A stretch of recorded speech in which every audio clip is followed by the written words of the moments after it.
Hello, and welcome to this week's episode of Knights HQ, the official podcast of the NIV Newcastle Knights. Brought to you by Maxwell Recruitment and Training, highly skilled labour hire and real-world training. For engineering, trades and construction, I'm Jay Nelson. As always, my boy. How are you, Jay? You good? Mate, I'm awesome. Yeah. We won on the weekend. Excited for today? Got the Friz. Yeah. Come on. Do, mate. How could you not be excited for that? Yeah, I'm very excited, mate. This story about Friz is about a man who's one of the most generous men I've known, and he's come from a family of the same calibre. Mate, he's represented himself and his family at all levels in rugby league. And look, mate, he's one of the most generous blokes I know, and pretty proud to call him a friend. So I'll introduce our man, Tyson Frizell. How you going, bro? Yeah, good, mate. Thanks for the rap. No, you're right, mate. I always look out for you. Yeah, going good, guys. Yeah. I want to bring something up. We put out a fan question out on Instagram, asked Friz something, and someone called you Mr. Granite Quads. Oh. And I was like, that is a great name because, man, those things are chiseled. But you're here with Mr. Sweat Yeah. and Mr. KFC. So, it should be a good episode, I reckon. Yeah. I'm a big sweater too, Yeah. Frizz used to be a big boy back in the day. There's a bit of a running joke that he had to work hard to get what he's got. But I did like Mr. Granite Quads. I was like, I'll pass that on. Yeah. It's his favourite feature too, his legs. Yeah. So today, on the potty, we're going to be... well, first, let's talk about the game, actually, on the weekend. Obviously, it's really good to get back in the wing column. Back at home, an historic night. 8 tries between our two wingers, 5 for Eddie, 3 for Dom. Friz, you were the captain, and I believe another win in the belt being the captain.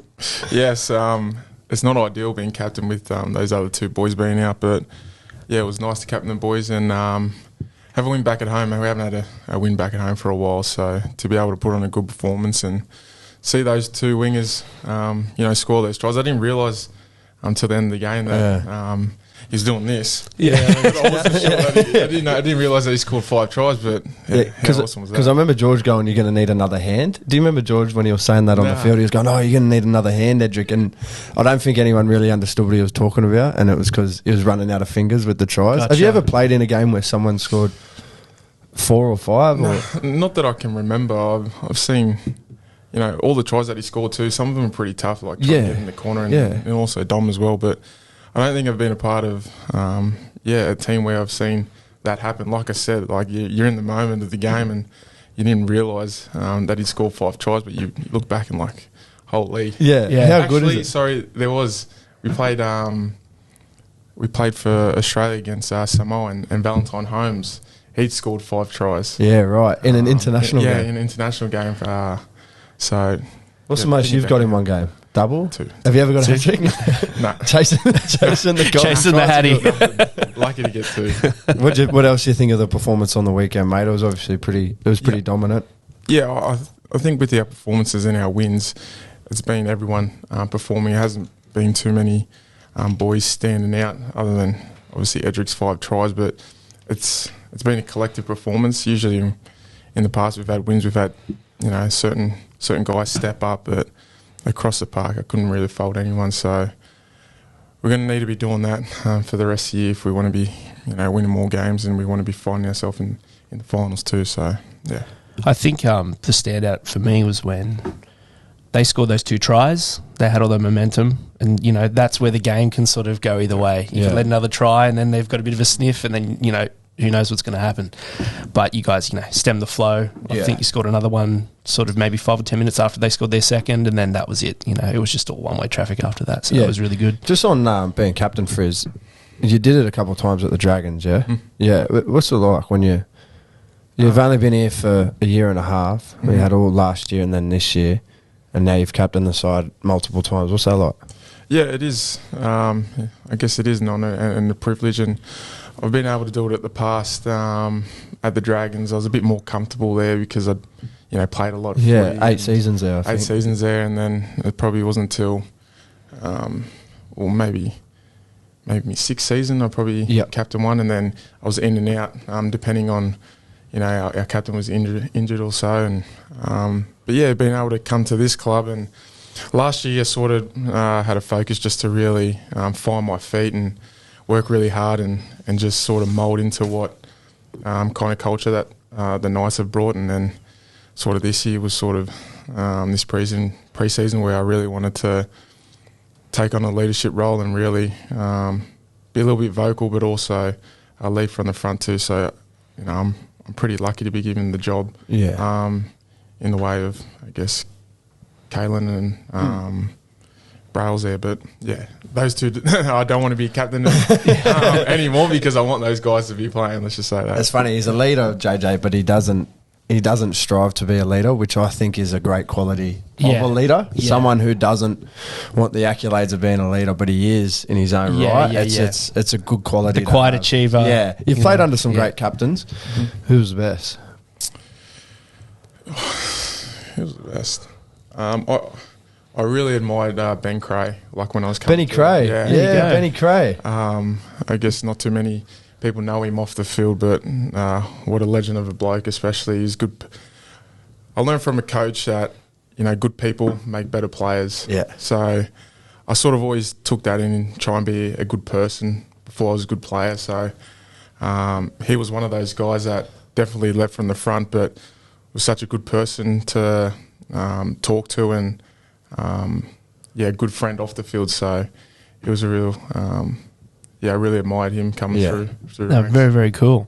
Well, we're just going to go through a little bit what we're actually going to do today. That was a bit of a sort of a thing on the side there, but that's all good. It's always good to talk about a good win. So we're going to go through, after this, we're going to do a little bit of a player quiz, Friz, see if you remember some highlights during your career. How good's the memory? 10 from 10 for the big Friz, I reckon. We're going to talk about your journey to the Knights as well, your 200 games in the NRL, and you've played at obviously the highest level, at all levels of the game. We're going to talk about a bit of Origin stuff, your best moments in Origin. We're going to look at a bit of a segment called Three You're right. Three Goats and Croaks, where we go through our, a bit of a top 3 list. And this week being NAIDOC week, we're going to go through some Indigenous players, which will be very, very interesting. And then we'll finish off with a few fan questions for you, Friz. So that's what we've got coming up. So well, let's get into it. Honestly, how do you reckon you'll go? About 10 questions. 10 questions, if they're all about me. We'll say pass is 6. 6 and above is a pass. You reckon you'll pass? I'll get 5. Okay. Well, JJ's going to kick it off. So, JJ, take it away, mate. We'll keep scoring. So, Friz, we normally start at the start, so around your debut. So, you made your debut for the Sharks in round 21, 2011.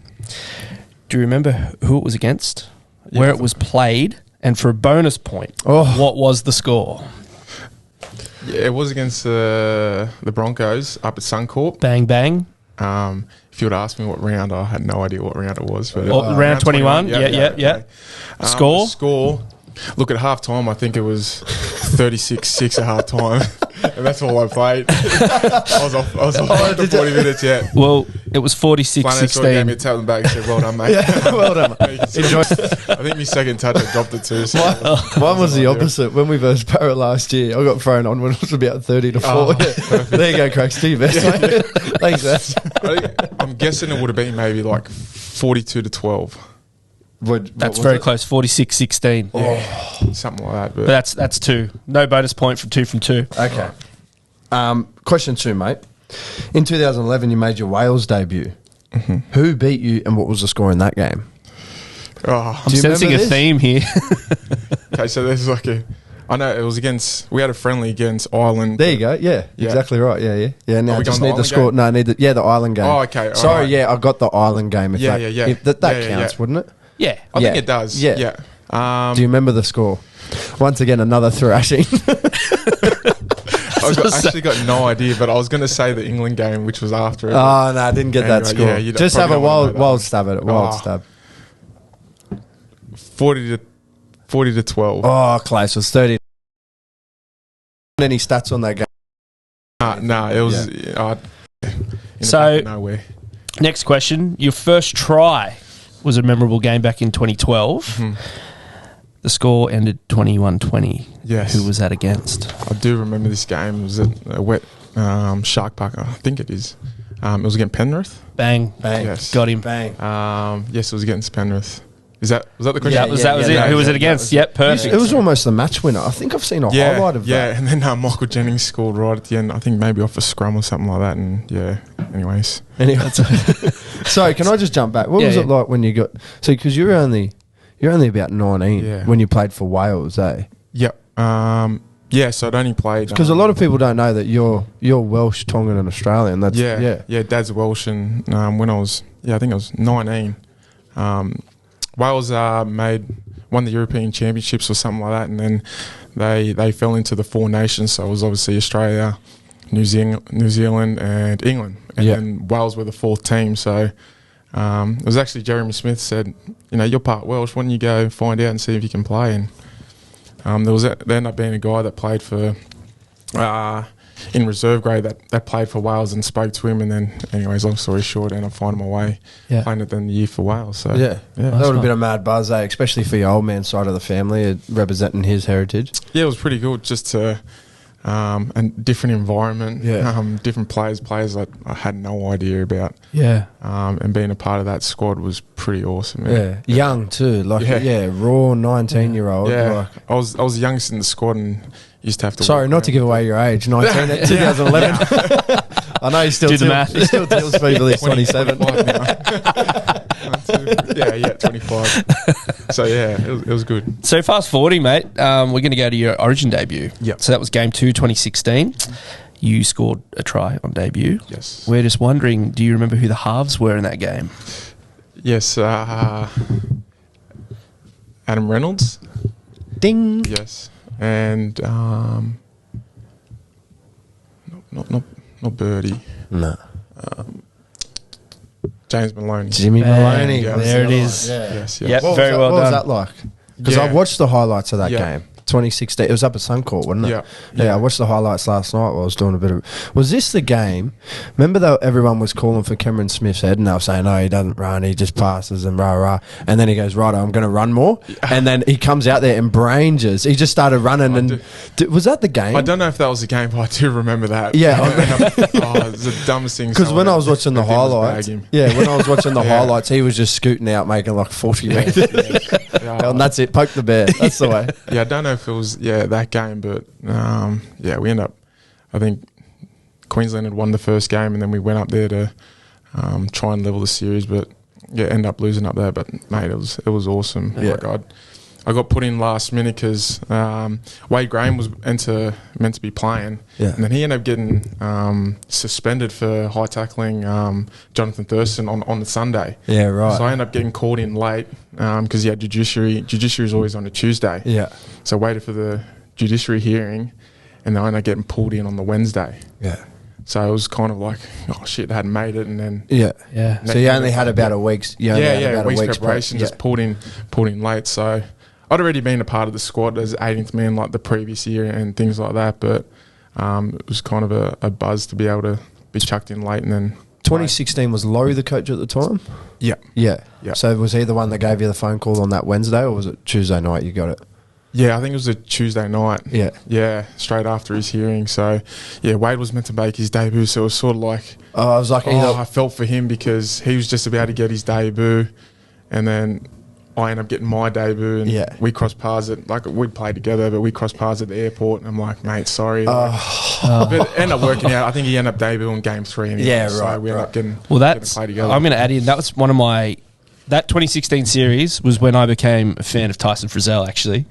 So the second game, I was like, that guy's pretty good. Cool. But the dead rubber, I thought, was when you really stood up. I think you scored again in Game 3, correct? Yeah. I think you scored the first try. Yeah, and I remember that try, man. Yeah. I was at the Prince of Wales at Merewether with the boys watching it. You watch it anyway. You know it's over, but you watch it anyway. We won that game. Yeah. Mate, you played outstanding that game. And for a dead rubber, you know what I mean? Sometimes, obviously with Origin, there's a certain level of play that you got to sort of the standards there. But you could tell it meant something to you to win that last game. Yeah, and I was like, mate, that bloke, he's made for Origin and he's good to go. Yeah.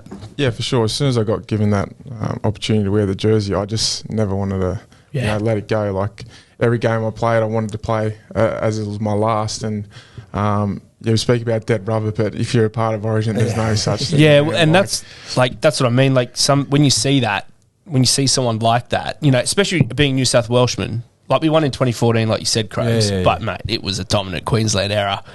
And having that, you know, being a fan, you just, oh, man, they've won again. So seeing you do that in the third game, it's like, well, at least we're the people that are in there having a crack, and we're on, you know, we're going to get there eventually. So, no, it was real good. Yeah, as much as we lost that series, that's probably one of the most memorable games because I think we end up Jennings ended up scoring in the last minute. Yeah, But it kind of felt like we'd won the series. Yeah. You know, everyone always remembers like Jennings scoring. Do you remember? Woodsy? Is that when he jumped over the pack? But the play before, Teddy went like 80 metres and Cooper Cronk just tackled him before the try line. Yeah. And then they went like shift. Jennings picks it up. Yeah, like you said, he scores. That's right. And he starts celebrating, and you boys in and out of the back. Yeah, he's standing there by himself. And then like Jimmy Maloney comes in, pushes someone in the back. And then he starts chasing him. Was it Corey Parker? Yeah. Thanks, Jimmy. Thanks, Jimmy. Yeah, Corey Parker. Yeah. And then like Big Clem was in there. Yeah, they just go to the Eagle cam and then just see Jimmy Maloney push him and start. It starts chasing him. Yeah. And if you look, Michael Jennings is on the sideline, sort of. Going, come on, boys. Yeah. You're celebrating the wrong person. And then there's a little huddle somewhere else. Yeah. He like slams the ball down, pumps himself up, and then kind of looks around. No one's around him. Anyway, mate. On to question 4. I think we're up to. Yes, we are. Mate. Back to your Origin debut. Who was your opposing back rower? So who was the back rower you were facing up against in Queensland? Wow. I think Matt Gillette played right back row. I'm trying to sort of get the fish for it. He used to play right back row, so at the time it might have been Sam Thaiday, but... No, it was Matt Gillette. Was it Matt Gillette? Yeah, it was. Because you were on the left. Yes. Yeah, you were, yeah. So I was playing left back row. Okay. Yeah, because I'm usually a right back row. Yeah. But I did. Yeah, I debuted on the left. Yeah, you debuted on the left. So, and he you had it right. Yeah. Yeah. Okay, all right, so that's half a point. Because you tackled him off the kickoff. Yes. Yeah. You're on the left side and the ball bounced to him and he ended up taking Thanks, it. I forgot that I played that. I'll give you that. I'll give you that, mate. You're probably 3 from 4, 4 from 4. Yeah. 3.5. On to JJ. Now, this one's going to be tough. If you make this, I reckon we give an extra point just for if you get 100%. It or not. In what year did you score the most fantasy points in a single season? Do you have anything to do with fantasy football at all? No. But I'm just trying to... Oregon, just think of maybe your best year. One of your best years. Maybe the year you scored the most tries. They're worth a bit. Are they? I'd like to say... I got no idea. It's okay. Have a wild stab at it. You've been in the game for 11 years. 16, but I don't think it's 16. Close. It was 15. I was going to say 15. Yeah. Because that, but you didn't. So I thought that was... The thing about it... I was going to say it. Yeah. I was actually going to... I thought 15, but I don't know. Like that 16 was when I sort of made... Origin and all Australia, that. But I think 15 sort of set me up for 16. Yep. So that's the only reason why. So you got, for your own personal knowledge, you had 1,121 points. Good, and I don't know how that works. Do you play fantasy, Jimmy? Not really, but that's pretty good. That's pretty good. All right, that's pretty good for 1 year. So bang. All right, mate. On to question 6. Here we go. You made your country New South Wales debut in 2015. Yeah. Yep. Okay. You played against one of your current teammates. Who was it? Clem. Big Clem. Yes. There you go. Yeah, He nice. was the front rower for City. Yes, he was. And you were the back rower for country. Yeah. Yeah. That was at Wagga. Was it? Yeah, I did. I think it was at You Wagga. won that game pretty easy. I think 34-12 or something it was. I don't know. Or maybe 2016 you won it. Yeah. I think we'd had a stacked side, I'm pretty sure, and I think we ended up winning in the last minute. I think maybe Aku might have scored. Yeah, right. In the corner but I think we're getting touched up and then end up coming back and winning at the death. But yeah, that was pretty cool. Big Dave, how good's it been going lately? He's off the drink, actually. Is he? Yeah. So well, we just did a promo shoot with Jim Beam. Yeah, and he was doing Jim Beam, yeah. And he was talking to Bloke about what esky he had and the eskies he has, and I was like, man, Clem's... Yeah, no, he's off the drink at the moment. He's got a lot of layers, the big man. Well, isn't it? Hey? That's his go-to drink. Yeah, he loves bourbon, so JD, Jim Beam's... It would have been tough. He did well. Now, last question, mate. So you made your club debut here for the Knights in round 1, 2021. Yeah. We just want to know who was the captain of that side they scored a double in their 100th game. Actually, whether it was Yeah, he was. yeah. DSAF. It was Bang, DSAF. bang. Bang, bang, 100, bang. yes. There you go. What do you remember about that? Like a club debut, you're at probably about 185 games. Yeah. Maybe a bit more. What's it like debuting at a different club? Do you get as nervous as you do back when you were debuting for the Sharks or the Dragons? Oh, mate, absolutely. I was not rattled, but yeah, pretty nervous, but excited too. Like we'd had obviously a really good preseason and being able to run out, but also win in that fashion. I think we were pretty dominant. Like guys like DSAF, led from the front, and it was awesome to be a part of. And I guess those nerves do come back. Like I've played, just over 200 games now, but still get nervous. Don't worry. Even in certain games throughout the year, you just for some reason you rock up and not really nervous to you're worried about the result, but just a nervous energy that you just more excitement more than anything. So definitely had those feelings. Okay, I got two more, mate. Two more to finish. Sorry, I said it was the last one. No, that was the last okay. one on my sheet. That's okay. Two more to go. All right, mate. Back into your Test career now. 2016, you win the Four Nations. Yep. Twice, you played 3 out of the 4 games in that tournament. Yep. You had the second game off, I think it was. Yep, against New Zealand. Yeah, there you go. Did my research, mate. In the final, you come off the bench. Yep. Who were the other 3 players on the bench? Ooh, that's a good one. That's a good one. I reckon you'll get 2 from 3. Yeah.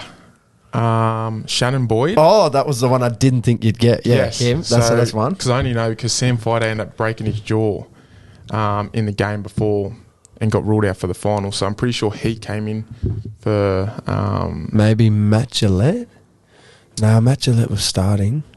No. Sorry, Sam Friday was meant to be on the bench, but Shannon Boyd ended up taking that spot. Oh, okay. That's why I'm pretty sure I remember. Okay, yeah. Shannon Boyd. Yeah, he's one of them. Okay, I'll give you a little hint. We mentioned him before. Matt Gillette. No, not Matt Gillette. He was one of the answers. Oh. Man, I'm trying to think. Who else would have come? He's your teammate. Sorry. Clem. Big Clem was on the bench. Michael Morgan. Michael Morgan was it? Yes. Yeah, and then yourself. Yeah.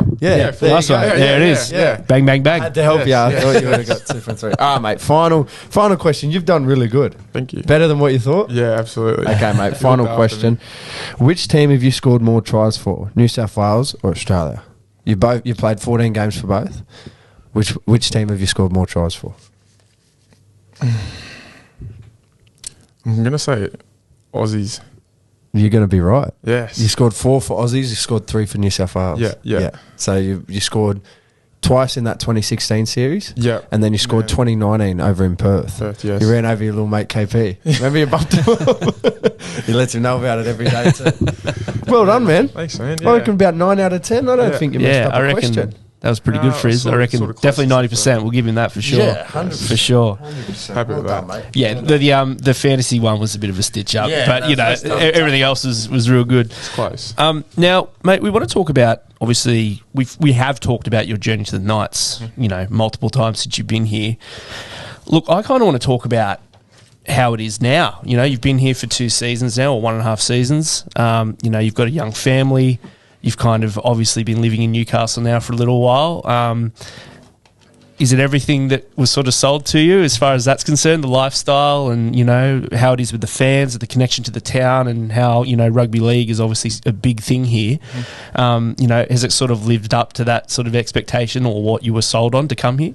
Yeah, I guess it has. I guess anyone you sort of speak to sort of really speak highly of it, and you don't really understand the country feel it kind of has. It's such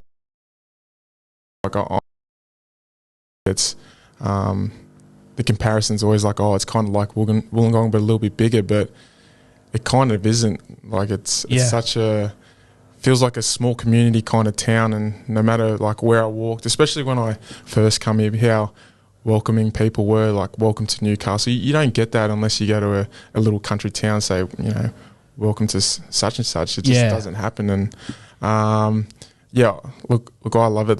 They've looked after me ever since I've been here, the community, and And like I say, it really does have an effect, how we perform on the weekend and how it affects the mood of the community. It's so weird. Like, I haven't been a part of that before, unless playing for like New South Wales. It affects everyone affects the whole state. The whole state, where the way we perform and when we win, it really affects a community in Newcastle. And you guess you carry that on your shoulders a little bit when you go out there. And it's been I guess a difficult start of the year, but just even getting a performance on the weekend, people walk a little bit taller and I guess you're able to walk a little bit higher too, instead of having your hood over your head. And how have you sort of, like, the crowds that we're getting at the games, that's obviously something that's, pretty unique to us, the support that we get every home game. It doesn't waver no matter what's happening.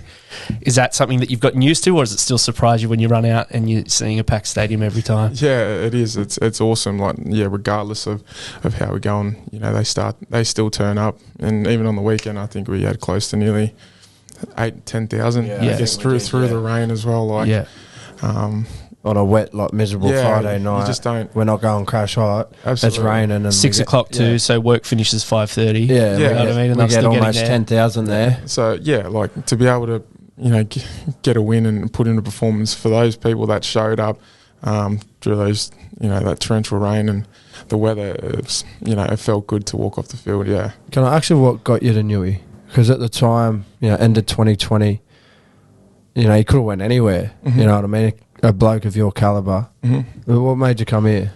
Yeah, I guess was there an individual that sold it to you, or was there? Yeah, because I know you've said in the part, like, you wanted a fresh start. You felt like you needed a fresh start, but like, specifically, obviously, there would have been more than one club sort of offering you to go there. What was the thing that got you across the line? I guess to be honest, I was I was looking at staying towards the start of the year at the Dragons, and just sort of was looking to make my decision without even really thinking. I was pretty comfortable, and there wasn't really an individual. It was more speaking to a couple of close people. I really respect probably 3 people I spoke to, and it wasn't more so. Can we ask who they are? You want to keep that private? You can keep it private if you want. Well, one of them's Sammy. Sammy, of course, Sammy, yeah. His lovely wife. Yeah, and then there's sort of 2 other people that I that's right. respect. One in footy and one outside of footy, and it wasn't more so to come to Newcastle, but it was sort of have a feel of what you want to do and how you're feeling, and at a point in time you will know, because I was trying to rush my decision to knock it out of the way and worry about footy, but it was more so to just let it happen. Let it happen, and it sort of did. Like, it was sort of like a light bulb moment. Like, I need to be here. I need to. Yeah, great. Need to come, and obviously speaking to Adam and have a sit down meeting. I was blown away. He wasn't really pressuring me to come. It was sort of what he sort of sold me. Sort of made me want to come, and I won't get ins and out of what we spoke about. Just. Obviously that conversation, and then let sitting on it pretty much, at a point in time, I was just like, it's a place to go. Going through that process of, having to renew a contract or re-signing somewhere or going somewhere else, do you find, you've gone through that experience now, and you just said, like, there was no pressure. Do you find that is the best, when clubs are sort of recruiting players to sort of go, look, we're doing this whether you're here or not, but we'd really love for you to be a part of it. Do you reckon that was sort of the best approach and something that sort of gave you a bit more space and a bit more sort of leeway to do what you wanted to do? Yeah, for sure. Like, it's hard to tell your club that you're leaving, in the middle of the season, but it's the way it is. I guess it is a business at the end of the day, and there was no pressure in me. The only pressure was me putting on myself, because I didn't want to be going through this contract negotiation throughout the season, and that's what I really disliked, because in the past I've always knuckled it out in the off season where I could, so that it didn't affect me footy. And I don't think it was affecting my footy. It was just more mentally it was affecting me, because it was weighing over me, and it ended up happening that we played, I think, maybe 2 games, and then COVID had hit. So then it gave me a little window. Oh, yeah, that's right. To be able to make the decision, and I don't know if it's meant to be. Obviously, it wasn't meant to be. It's COVID, but it was sort of like Everything happens All for right. a It is reason. what- yeah. Everything happens And for a I do reason. believe that. And that was the some let it things be do happen thing. that aren't nice, but Yeah. sometimes for me, I feel like things do happen for a reason. I'll tell you a little saying. Sometimes the best gifts come badly wrapped. So just let that sit with Yeah, you. absolutely. And that gift, it may have a real bad wrapping to it as in COVID and all this was stopped, but it could have been the best thing for you and your family. Yeah. It could have been the best. Mate, I want to take it back, right? Before all the 200 games and the 14 tests and state of origins and all that, mate, I want to talk. So you were a gorilla, cougar? Is that how you say it? Second, a gorilla mole. How do you say it? Coramal. Coramal. Yes. Coramal, mate. So It's now I can bag you. See, That's usually me.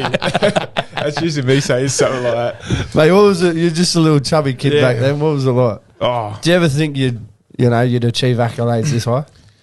not at all, mate. Like I played footy just because, one of me best mates, my cousin, like used to play in the same team, and Yeah. Dad used to pick him up, like, and take us to every footy game, and we just enjoyed playing footy together, and yeah, I just loved it, to be honest. Yeah. And I wasn't. We laugh about it. I used to be a little big kid. Like I used to get away with it when I was like from the age of 5 to about 8. I just been able to run through everyone, but then I just became this big kid that just like a bit soft and just like get through games and things like that. And like I think I got to the age of 15 where I sort of like wanted to take footy seriously, and Yeah. but prior to that, it was just all just doing it for the fun. Yeah. And still do today, but that fun aspect, I guess at the age of 15, 16 was like, I can do something. Yeah.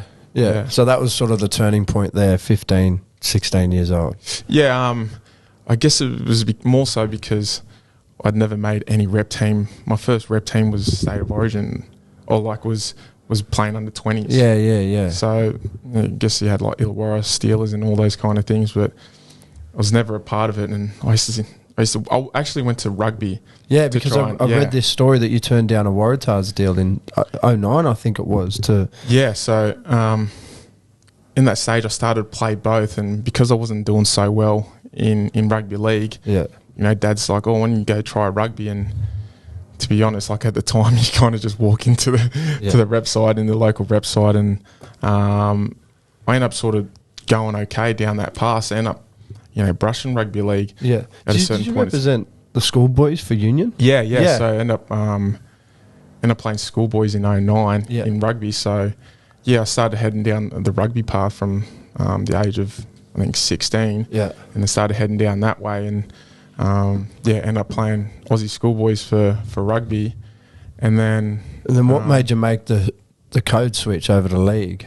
So at the time, When it looked like it was going so well for Union. Yeah. Well, at the time, it was sort of like we can either go to maybe the TARS and play in like training like a development academy kind of thing, which was pretty much train and not really play. Yep. The pathway wasn't that great. And then they had Toyota Cup. And Toyota Cup, right. like, Toyota was on Cup back TV. then was the pretty, grass. It was pretty cool. Like Yeah. gun players were going from under 20 straight into first grade. Yeah. Yeah. And not even like playing. That's 2 times in 2 weeks. Barney said the same thing last week or the other week. Yeah. He said Yeah, the same like, thing about Toyota Cup. Yeah.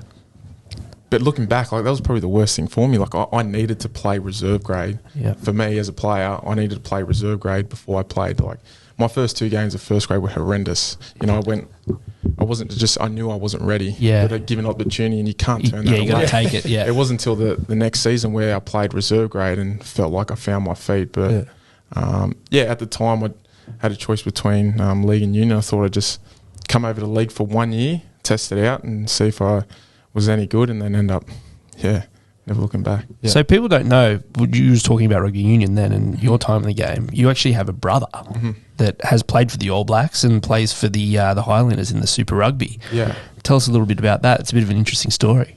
Yeah, so Shannon, he grew up in Tonga, and I grew up over here, and then he got to the age of, I think, 18 and ended up moving to New Zealand, and then finding his own kind of path, and long story short, he ended up playing local and then ended up getting a contract with the Highlanders, and then playing for the All Blacks, and It's crazy. he's just coming back from injury at the moment. But yeah, I read this story last night that you, because he was your brother, but you lived over here, he lived over in Tonga, you would go over and visit, once or twice a year. And this story said that, when you were sort of 14, like 13, 14, 15, that you would play in little tournaments over in Tonga. And then you both go on to represent your country in 2 different sports. Yeah. What's that like? Yeah. Especially for the family. Yeah, so obviously at the time, Shannon wasn't able to come over and live with us in Australia. So our holidays were going over to Tonga and staying in our village and sort of seeing Shannon, and then every so year Mum would like sponsor our local not our local, but there was a village and then there was little towns within the village. Yeah. Not very big at all. Like probably a street would be like the town. But then we'd have tournaments and playing like little local tournaments. Because that's where your mum's from, that part of Tonga, right? Yeah. And there's been some famous footballers come from there. Isn't Michael Jennings and Solomon Carter both from the same village? I'm not too sure, but I just looked at I'm pretty sure they are. Yeah. Yeah, from Falaha. How do you pronounce it? And how big's the village? Like how many people? Oh, mate, it's smaller than Adamstown. Like, Yeah, wow. Really? Yeah, smaller than Adamstown. And I just looked at the Tonga Rugby Union side, and there's like guys like Falau. Israel Folau you're talking about? Yeah, he was from the same village, that's right. Yeah, wow. And there's another player too, but there was a couple players. There's something in the water over there in that village, man. It's weird. Like it's such a small country, but even you look at the Tonga Rugby League side, you get such great players that come out of there, and all the Pacific nations as well. You ever think about representing Tonga? Look, it has crossed my mind, but I've always said that, and I've always wanted to play for Australia first and foremost, and then whatever happens from there happens. Yeah. Yeah, crazy. Now, look, moving on, it's a pretty big game, obviously, for our brothers, Gags and KP, next Wednesday night, Origin 3. We've got an Origin great here with Friz. Mate, what do you reckon? What do you think of the teams? Do you reckon it's going to be like it was in Perth, or do you reckon it'll be a bit more? Obviously, it's at Suncorp, packed out full of Queenslanders. It's a different game. So you're thinking, the scoreline will be a bit closer than what it was in Perth, or, we'll get it done and run over them?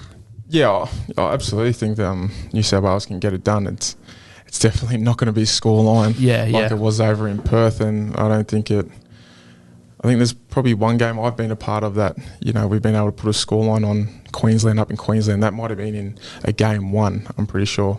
My second year, I think Andrew Fafita ended up putting on an absolute clinic, one of the best games I think I remember that, ever played. And was that 20? That was 2017. Yeah, I think 2017. Because I think he's won the first game. Yeah. Then second game, you get beat because you went up there for a decider and it was Munster's debut. Yes, we played. We played. He had the debut from hell. We played Queensland in Sydney and probably should have wrapped it up there, but I think Thurston put on a clinic. He pretty much played with one shoulder. Yeah, that's right. Was that the Joey blow up in the press conference in Channel 9? And then because you just went back up to Suncorp to play the decider and he's lost by, it was a mega score. I remember Munster was just doing Munster. And that was his debut in Origin 2017 game 3. Back to the question, I absolutely think they can get it done. Obviously, there's been a couple changes within the side, but I guess everyone sort of doubted Freddie's decision to make changes, but they've worked in the past. Especially last game. It was tough, like, for some players to miss out, but I guess he always has, New South Wales' best interest and always thinks he can pick the team that's going to perform. But, I don't think it'll be a scoreline like last time, but Queensland have scored. I think they've won the last five deciders at Suncorp. So to do it's a tough ask. I don't think we've won a decider up there in like 22 years. So it's very. Hey man, it's very tough to get it done. It's meant to be broken there. So let's go. Hey mate, I just want to wind back. We're talking about your family before, Friz, and you had 2 brothers, lovely parents, and a big family culture with a lot of cousins and stuff in Tonga and in Wollongong. I read something about your grandfather, they nicknamed him the captain or something because they thought he was like the first man to come to Wollongong from Tonga. But I want to talk about what your life is now as you being a father. You got two sons, Axton and Easton. Axton's a little rat bag. Easton's along. He's getting that way as well, don't worry. What's it like now, mate, being a husband and being a father?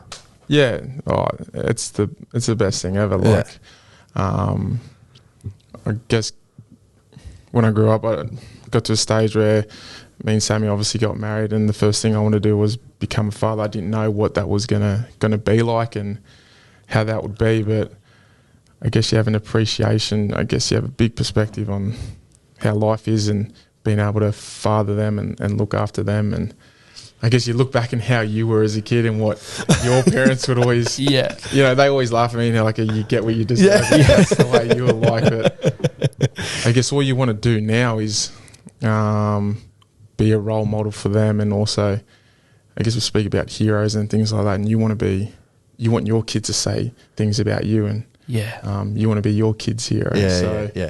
Everything you do is pretty much grooming them to be, hopefully, all you want your kids to be is a good person. That's all me and Sammy want, is for, you know, when people meet our kids, they're like, oh, when they get older, this so respectful, such a nice kid.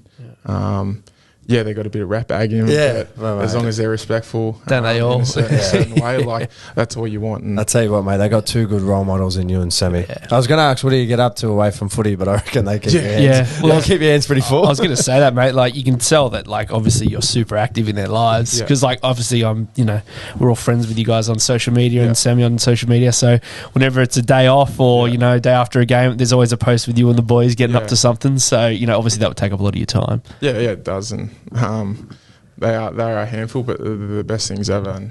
And it's pretty cool being a father, and I don't know really.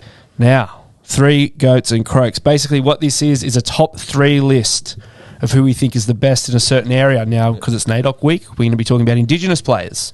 So, Croaks, you got a bit of a list. I've got a bit of a list, mate. Want me to take it away, JJ? I'd love that. I will. Do it. So the 3 goats and croaks is obviously a little stab at me, right? So that you pick three goats and then someone who's pretty average. So I'm the croaks, right? You're the goat of our hearts. So when we talk about Indigenous players, I never got to see the likes of Beatson and Laurie Daly, and even Gordon Tallis I missed, and Cliffy Lyons. I sort of missed those players. I'm still only 22 years old. So I've made a list of who I've seen, and at number 3, I've got Matty Bowen. Now, he played 270 games for the Cows. He scored 130 tries, played 40-odd over in Super League, scored 20-odd tries over there. Let me run through this year in 2007, right? He was the Daily M fullback of the year. He was Rugby League Week's Player of the Year. He was the RLPA's Player of the Year. He was the Cows Player of the Year and their Players Player. So one day I was talking to Jacob Lilliman, who used to play at the Cows, and I spoke to him and I said, mate, what was it like, like playing with Thurston and that? And he said, yeah, everyone thought it was based around Thurston, but it wasn't. It was based around Bowen. And he's sort of the unforgotten man because he finished in 2013, then the Cows go on to win the comp in 2015. But yeah, Mango is one of my favourites. Nice. Well, that was very well done. Thanks, mate. That's very well researched. I didn't go that far. I was like, hey, who do I remember that I really like? But I'm the same as you. Like, your Arthur Beatsons and those guys, obviously, is not my era. So the first Indigenous player I ever saw that I was like, wow, he's incredible, was Owen Craigie. Yeah. So that 97 year, like, I was only 10, 11 at that time. I remember just going, mate, this guy's superhuman. Like, the stuff that he was doing on the footy field was just incredible. So I gave I didn't put them in order, but I just thought of, who are my 3? JT, obviously. Jimmy will love that one. I put JT in the top 3. Just what he did on the footy field was incredible. And the third one, now, I was kind of, GI was there, but I was like, who gave me the wow factor? Who was like going, holy moly? And that was the Fox. Yeah. Just watching him in open space and the things he's done on the wing is just pretty incredible. Well, so there, Eddie scored 5 on the weekend. I remember when 6. Scott scored 6. Yep. Against Rabbits, I think it was. Yeah, but just his energy as well, just how he's on the field and how he's around his teammates, and he just seems like a real good guy, and really good on the footy field. Well, number 2 and 1 for me. Now, Friz, you've played with both of these boys. Number 2, I got JT for his leadership. Mm-hmm. He took Cows to the grand final, and that was sort of the it was a bit of the monkey on the back for him. I remember 14, they got robbed blatantly in a semi, and the same in 13. 13 as well. They got the 7 tackles against the Sharks, I think, in 13. And then in 14, they said the knock-on off Ray Thompson against the Roosters. Yeah, I do remember that. Yeah. It was like 2 years leading into that grand final, they'd sort of been robbed of it, but they got it in the end. Yeah, what was he like to play with? Yeah, he was awesome. I've been asked a few times on how it was like playing outside them. I only got to play, say, a few games, but a guy like him just made your job so easy. Yeah. I guess anyone that played outside him would say the same thing. Like he'd make a reserve grade player. Like nothing like. Yeah, he'd make anyone a park footy player, be pretty good, you know what I mean? And that's what it felt like. I'd sort of stepped into a system where I was one of the youngest in the side and then playing alongside guys like that and Cameron Smith and just worrying about me and listening and doing. That was pretty much my job, and just being able to pick the right option. If it looked like he picked the wrong option because he was setting up for something else, and he always was a play ahead, and Cam Smith was the same too. Yeah. So. Well, at number 1, I got GI. So, like, growing up, everybody that I grew up with wanted to be like GI, the fend and all that, the running down the sideline. And speaking of him, you would have played with him as well. Yeah. Probably the most gifted, player I'd play alongside. And he was a guy, he don't poke the bear. He was one of those guys. There was an Origin that I think they might have been saying he was too old. He ended up captaining his... That's a game right. I remember that. Yeah, absolutely. I remember he folded Tommy and then he folded Nathan Cleary. That was the one. Absolutely killed everyone. Yeah. It's because someone had poked the bear. I think it might have been the media or something, which wasn't great. That's the way to do it. And he was a guy that you just want to leave alone, like especially if you're coming up against. But I think a real true testament of a superstar is that all these new superstars are getting brought into the game. Like even a couple of years back when Latrell was really starting out, they're going, "Oh mate, he's just like Inglis, he'll be the next Inglis." Yeah. Then we see like this year, Joseph Sawali comes in, they go, "Mate, he's just like Inglis. He's the new Inglis." Selwyn Cobbo comes in, and they go, "Mate, he's just like Inglis." So he's the pinnacle that all these superstars are trying to reach the highest superstar, if that makes sense. Yeah, so 100%. It just puts him in this caliber above. And you look at the caliber of those guys individually. You watch Sawali in 10 years, and they'll still go, "Mate, he'll be like Inglis. He'll be like Inglis." Exactly. So that just shows how high Inglis is. Yeah. And also something about Inglis and why I loved him so much was he was so good at different positions. Like fullback, he won a comp. 5'8", he won a comp and a Clive Churchill medal. And then at centre, he won about 800 Origin series. So, like, mate, he's just incredible. That was my top 3. I think we're moving on to some fan questions, JJ. Yeah, mate. So, like every guest that we have on now, we go to Instagram and say, "Hey, ask Friz." So, look, obviously there's a bit of a filter through these. Mr. As I said, Mr. Granite Quads didn't get through. But So, let's go with the first one. This is from Crystal Woodward. Who was the biggest pest in the team? And I'm guessing that's the Newcastle Knights. Biggest pest. But if you want to go Origin or any other team, go for it. But I'm guessing they're asking because of the Knights. Oh, no, I'd have to look close. We don't have too many. We don't have pests. Yeah. Annoying? In terms of annoying, Johnsy, you can get this. Shout out to Jack Johns. He always gets picked on. I like Jack. Yeah, I like Jack. Yeah. Pest. Me and you, we always have a laugh together. Yeah. We'd like always having little cheeky jabs at each other. Yeah, taking the piss. But I don't think we have like a proper pest. Pest that everyone just... Well, I guess everyone likes to take the piss out. Yeah, Browse is probably... He gets picked on a lot. He's the best, but... He's an easy target. He cops it well. So. We'll throw the skip under the bus. Good to have him back this week as well. Question 2 is from the official John Davis. How can I build my legs like yours, mate? Right, I don't know. Your mum and dad are pretty much... Your dad's got some big calves. Does he? For a white guy, mate. Usually you think it's coming from your Islander side. It's got such big legs, but he's got bigger legs than mine. So wow. Him and his dad. Yeah. Okay. So it's genetic. Genetics. For the answer to that one. Do nothing for him. The next one is from Connor 04515. Yep. Put your phone number on this. On the weekend, how'd you feel being captain? Did you love it? Yeah, I did. I said I love every opportunity I get to run out the boys, but I don't want to be doing it more often. Like I said, it is the best feeling being able to, especially captain a side, and being able to win off the back of it. But I'd rather be sitting in the background behind KP and Braille. All right, mate. Last one's from exclusive for Knights HQ. Croaks has now been named a captain. This one's from Chili Brian 13. He's 13 years old, mate, and he's just asking for any tips to become a professional NRL player. I don't know if there's any tips, but just thinking back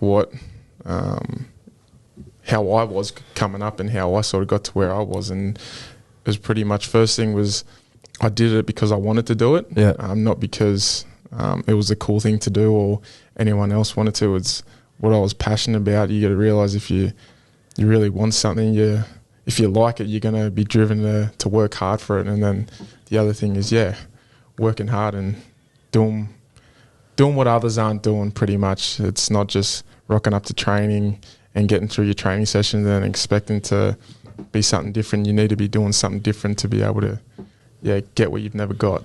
Yeah. Well, mate, that's it. We're done. Thanks so much for coming in.